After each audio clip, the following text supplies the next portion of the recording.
Hi കൂട്ടുകാരെ, നമസ്കാരം. ഇന്ന് എല്ലാവർക്കും വളരെ പ്രധാനപ്പെട്ട ഒരു വീഡിയോ കണ്ടാണ് ചേച്ചി വന്നത്. അപ്പോൾ നമ്മളെല്ലാവരും അമ്പലത്തിൽ പോകാറുണ്ട്. അമ്പലത്തിൽ ചെന്ന് വിഗ്രഹത്തിൻ്റെ മുമ്പിൽ നിന്ന് നമ്മൾ തൊഴുകുമ്പോൾ നമ്മൾ ഇതുപോലെ തൊഴുവല്ലേ.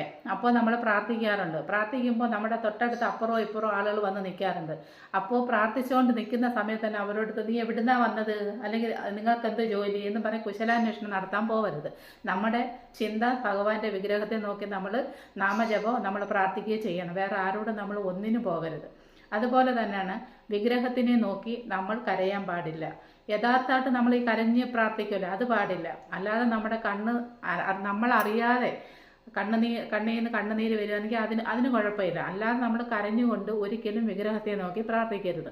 പിന്നെ അവിടുന്ന് തരുന്ന പ്രസാദം നമ്മൾ വിഗ്രഹത്തെ നോക്കി ഒരിക്കലും നമ്മുടെ നെറ്റിയിൽ ചാർത്താൻ പാടില്ല. ഇത്രയും കാര്യങ്ങൾ നിങ്ങൾ ശ്രദ്ധിക്കണം ഇനി അമ്പലത്തിൽ പോകും.